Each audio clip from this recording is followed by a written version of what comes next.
أهداف. ضربة ركنية ملعوبة الكرة الآن، عرضية من بدر الأحبابي، الله! يتقدم الزعيم عن طريق تراوري، يتقدم العين بالهدف الأول من ضربة ركنية. يسجل الزعيم من ضربة ركنية، يتقدم العين. إنه تراوري، نعم تراوري الذي لا يكتفي بأداء كبير في أرضية الملعب، بل إنه الآن يسجل حضوره رسميا على مستوى الأهداف، ليكون حاضرا، ليكون متواجدا على مستوى التسجيل.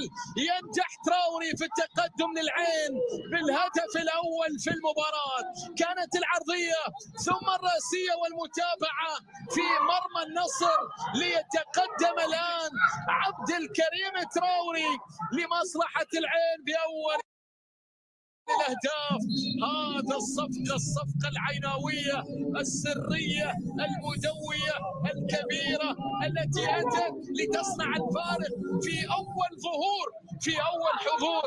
تراوري قدم أوراق اعتماده بشكل مبكر جدا، وبالتالي هو الآن كما نشاهده بعد أن سجل هذا الهدف، العيناوي الأول، الهدف العيناوي الأول في المباراة، ليتقدم بالتالي العين بهدف مقابل لا شيء. يتقدم العين بهدف مقابل لا شيء. هذه عرضية ولكن أيضا تتحول لمصلحة خالد جلال الآن في نقلة إلى ميديروس لنادي النصر الذي كان يحاول تمريره إلى جلوبر ليما. هنا الآن وصلت عند أول نص ساعة الأمور لمصلحة العين. الآن سمير يحاول يتقدم إلى عبد الله عباس، تأتي التمريرة لنادي النصر في الجهة اليسرى الآن في يعني رغبة لا شك ستكون نصراوية من أجل تعديل النتيجة والعودة إلى المباراة سريعا. لكن هنا صافرة الآن، خطأ على نادي العين، انذار على سفيان رحيمي، انذار وبطاقة صفراء كما نشاهد ونتابع الآن في المحاولة الماضية على سفيان رحيمي بعد هذا التدخل اللي كان على جلوبر ليما. لذلك سلامات الآن للاعب نادي النصر اللي طايح على أرضية الملعب جلوبر ليما. سفيان رحيمي أيضا هو من يرتكب الخطأ. حكم المباراة كان قريب من اللقطة الماضية، لذلك يشير إلى وجود خطأ، وأيضا يشهر البطاقة الصفراء على اللاعب سفيان رحيمي في ظل احتجاج واعتراض أيضا من المدرب ألفريد شرودر، المدرب الهولندي بالنسبة لنادي على هذه اللقطة. هنا لدينا ميديروس البرتغالي على تنفيذ الكرة القادمة، بينما جوران الرجل الذي أوقف نادي العين طبعا على مستوى الانتصارات في بطولة الدوري. وهنا لدينا الكرة القادمة الآن، التمريرة إلى عادل تعراب، الكابتن يلعبها بشكل عالي للأمام، محولة إلى سمير وإلى خارج أرضية الملعب. بعد ذلك خارج أرضية الملعب بلاسيوس. إذن بلاسيوس الآن في هذه اللقطة الوقت المستقطع الآن أو الاستراحة، الكولينج بريك بين طبعا الفريقين هنا في لحظات من خلالها يستغل كل مدرب هذا التوقيت وهذا الوقت من أجل أيضا استراحة اللاعبين، بعض التعليمات، بعض النصائح، بعض التوجيهات بكل شك، بدون أدنى شك طبعا للطرفين. وبالتالي لا زالت الحملة نعم مستمرة بكل تأكيد. اللهم إنهم في حماك لا حمى لهم سواك.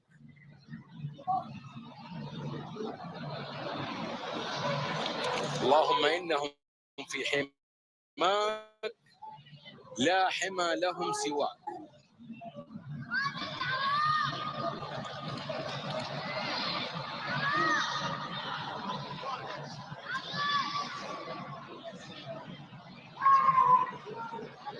إذا هكذا هي أيضا رابطة المحترفين تهنئ مصرف أبو ظبي الإسلامي لحصوله على جائزة أفضل مصرف.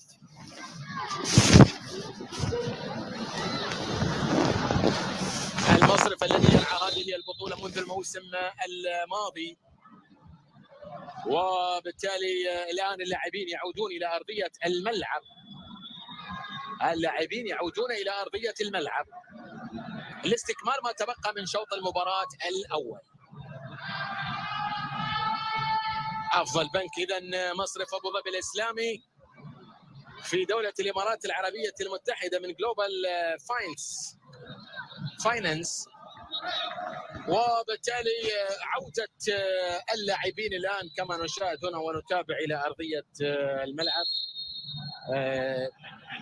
علي عباس أيضا مدير الفريق بالنسبة لنادي النصر، حديث باسم مع أيضا شرودر. والكرة الآن لمحمد بوسندة عالية وللأمام، تصل هنا من جديد في منتصف أرضية الملعب. الكرة لمصلحة نادي النصر إلى حارس المرمى عبد الله التميمي. عبد الله إلى جلوبر ليما. تعود الكرة والمحاولة هنا من جديد، رأسية من محمد شاكر. كرة ترجع للنصر. سمير البوسني إلى عادل تعراب، أمامية إلى الإيطالي جابياديني. وهنا لدينا الآن ميديروس يحاول بينما كوامي في التغطية. الكرة الآن لمصلحة نادي العين عن طريق إيريك. يتقدم إيريك، ينطلق إيريك. شوف الفتى الذهبي في آخر موسمين على مستوى طبعا اللاعبين المقيمين، لكنه لم يعد كذلك الآن. إيريك يتقدم يحاول، وصلت إلى خالد جلال بالنسبة لنادي النصر. أغوديلو سيطر على الكرة، تمريرات نصراوية من هنا وهناك. الكرة إلى جلوبر ليما في وسط أرضية الملعب، إلى سمير مينيسيفيتش الذي يحاول الآن ويعود بالكرة إلى جلوبر ليما من جديد. كرة تتحول، كيفن برينس يتقدم الآن بالقدم اليسرى، يحاول يمر بشكل ممتاز، يسدد، ولكن الكرة إلى حارس المرمى. طبعا باللوك الجديد بعد ما سبق شعره لاعب نادي النصر كيفن هندريس أغوديلو اللاعب الكولومبي بهذه التسديدة التي وصلت بعد ذلك إلى حارس المرمى بوسندة. عادل تعرض إلى كيفن أغوديلو، عرضية يكسب من خلالها ضربة ركنية هنا كما نشاهد في هذه اللقطة. الكرة تعود من جديد لمصلحة نادي النصر. التقدم موجود، ومحمد عباس يتلقى بعض التعليمات الآن من المدرب شرودر. سيكون على ما يبدو أحد الأوراق التي سيدفع بها المدرب إن كان في آخر الشوط أو ربما أيضا في بداية الشوط الثاني. سننتظر ونتابع. لدينا عادل تعرات والضربة الركنية الملعوبة الآن، وأبو سندة يطير ويبعد الكرة والمحاولة الماضية. بلاسيوس من لمسة إلى سفيان رحيمي وجوناتاس السريع. جوناتاس ينفرد بالمرمى. الله يا جوني فرصة وانفراد. جوناتاس يفرق في لكن ما استغلها. اللمسة كانت من بلاسيوس إلى رحيمي إلى جوناتاس. شوف السرعة، لكن التنفيذ بعد ذلك لم يكن مناسبا، لم يكن بالشكل المطلوب. جوناتاس وضع الكرة لكن بعيد عن المرمى لتعود بالتالي مرة أخرى إلى خارج الملعب. والآن هي تصل لمصلحة نادي النصر الذي يتحصل على خطأ. إيريك، الكرة إلى جوستافو المدافع البرازيلي إلى جلوبر ليما. جلوبر والتمريرة. خالد جلال في منتصف الملعب لمصلحة نادي النصر. الكرة والمحاولة عالية. تعرض النظرة إلى مانولو جابياديني لكنها لم تصل لأن برمان يتدخل ويقطع الكرة والمحاولة طبعا الماضية عن هذه الجماهير.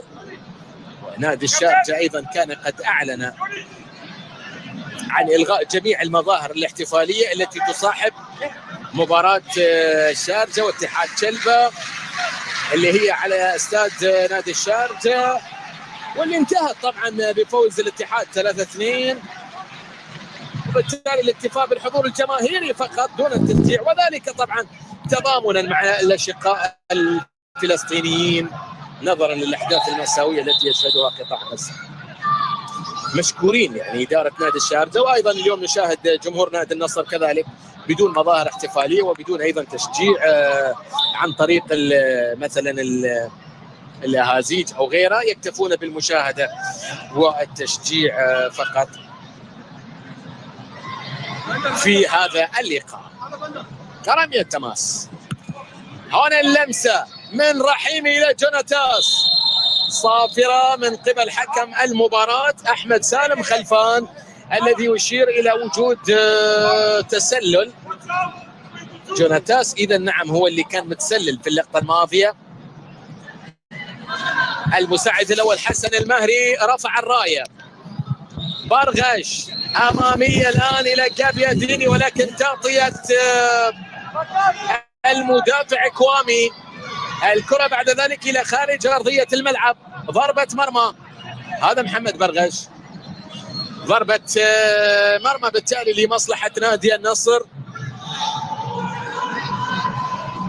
أو لمصلحة نادي العين. ضربة مرمى لمصلحة نادي العين عن طريق حارس المرمى محمد بوسندة. أمامية الكرة إلى جوناتاس في المرة الأولى وفي المرة الثانية، لكنها تصل إلى محمد برغش الذي يعيدها إلى حارس المرمى عبد الله التميمي. وسط الملعب ديروس، سمير يمرر سمير إلى عبد الله عباس، لمسة من أوغوديلو الفنان المهاري الممتع بقدم يسرى أيضا جميلة عرضية، ولكن هذه بعيدة على جابيا ديني. الآن بيسيطر عليها الإيطالي مانولو يعود بالكرة إلى برغش الآن إلى ميديروس. هنا خالد جلال، جابيا ديني مرة أخرى بالقدم اليسرى عرضية، لكن مرة طالت على أوغوديلو تتحول إلى خارج أرضية الملعب. الكرة بالتالي فيها ضربة مرمى. الدقيقة 40 يا جوران، ولدينا ضربة المرمى لمصلحة نادي العين. ضربة مرمى لمصلحة نادي العين تلعب بشكل سريع. هنا بندر الأحبابي اللي يخسر الكرة، سمير بيعدي، ولكن برمان بعد ذلك بكرة إلى خارج أرضية الملعب. شرودر، عين هنا محليا وعين هنالك آسيويا، لأن المباراة القادمة يوم الثلاثاء القادم ستجمع العين أمام الفيحاء السعودي في استاد هزاع بن زايد. كرة خطيرة الآن وتغطية من سعيد جمعة، ومطالبة نصراوية بوجود خطأ في اللقطة والمحاولة الماضية، لكن الكرة بعد ذلك تعود. عادل تعراب في اللقطة الماضية يسقط على أرضية الملعب، لكن الكرة لمصلحة نادي العين تعود. الكرة لمصلحة نادي العين. كوامي، صافرة من قبل حكم المباراة. لدينا إيريك الذي يرسل الكرة بشكل سريع للأمام، لكن أيضا مرت. شوف الكرة الماضية ما بين سعيد وما بين عادل تعراب. منظر طبعا حكم المباراة الذي أشار إلى استمرارية اللعب. العين إذن أمام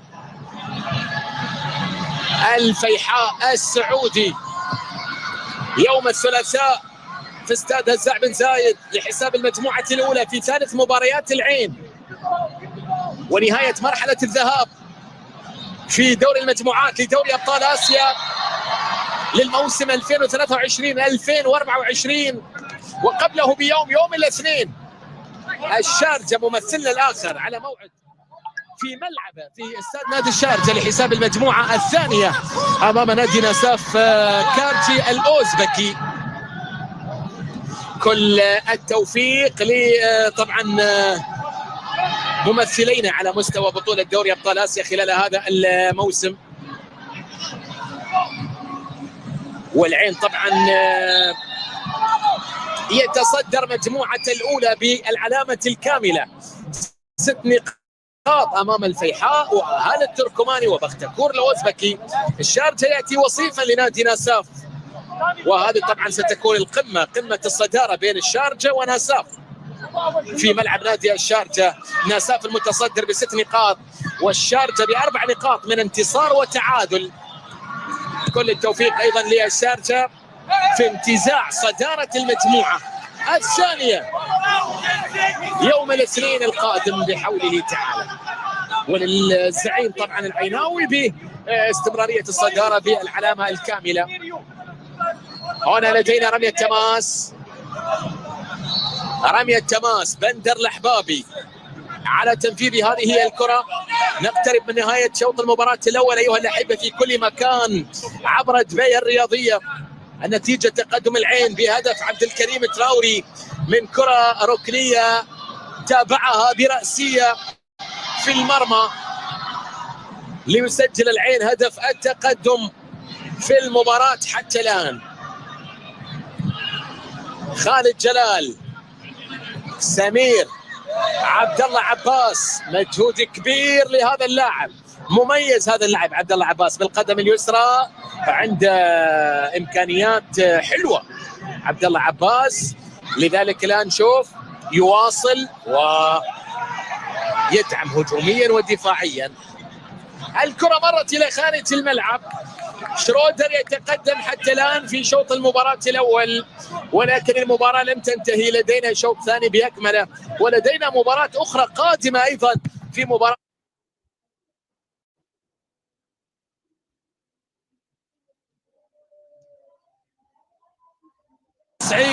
سعيد جمعة يحاول، لكن هنا عادل تعراب تبديل كامل للاعب في الجهة اليمنى باتجاه محمد برغش. العرضية النصراوية لم تكتمل، لكن إلى جابياديني وصلت. تعراب إلى جابياديني، أجوديلو أمام المرمى للعميد. خطيرة هذه في منطقة الجزاء، خطيرة للنصر. عرضية ولكن بتتخلص ولا زال النصر يحاول، لا زال العميد يحاول، لكن حذاري من مرتدات العين وحذاري من سرعة جوناتاس اللي يحاول الآن يسقط جوناتاس. الكرة تتخلص من جوناتاس لدفاع نادي النصر عن طريق سمير، وبمساعدة أيضا كانت من جوستافو في اللقطة الماضية. 3 دقائق كوقت بدل ضايع على أحداث شوط المباراة الأول. عادل تعراب، الكرة بتتحول الآن إلى محمد برغش في الجانب الأيمن. عرضية، لا هي تمريرة. التسديد الآن تأتي لكن إلى خارج أرضية الملعب من البرتغالي يوري جوزيه ميديروس. استلم الكرة، سددها بالقدم اليسرى لكنها تحولت بعد ذلك إلى خارج الملعب. هذه لقطة وفرصة جوناتاس جوستافو مع جلوبر ليما، وبالتالي قطع الكرة والسيطرة على الكرة من امام طبعا اللاعب جوناتاس. هنا الان مرة اخرى شوف كل الكرات يفرق فيها بعامل السرعة. تمريرة جلوبر ليما ايضا مع زميله حارس المرمى المصاب عبد الله التميمي، يسقط على أرضية الملعب. تدخل غير مقصود بكل تأكيد من المدافع على زميله حارس المرمى. هذه عرضية جوناتاس، ولكن أيضا ليما والدخول وإبعاد الكرة بهذا الشكل واصطدام حدث ما بين أيضا اللاعبين. بالسلامة إن شاء الله، بالسلامة إن شاء الله. يعني شوف ليما أكيد بدون قصد أبعد الكرة، وفي ظل وجود أيضا عبد الله التميمي حارس المرمى من أجل التغطية على اللقطة والمحاولة الماضية. ونحن نصل إلى الدقيقة 3 من الوقت بدل الضائع، وهذه دعوة لكل المتواجد في العربية المتحدة من أجل المساهمة في هذه الحملة. ساهموا لإغاثة المتضررين من الحرب في غزة، تراحم من أجل غزة، وبالتالي مبادرة أيضا تستمر. نعم، تستمر هنا من أرض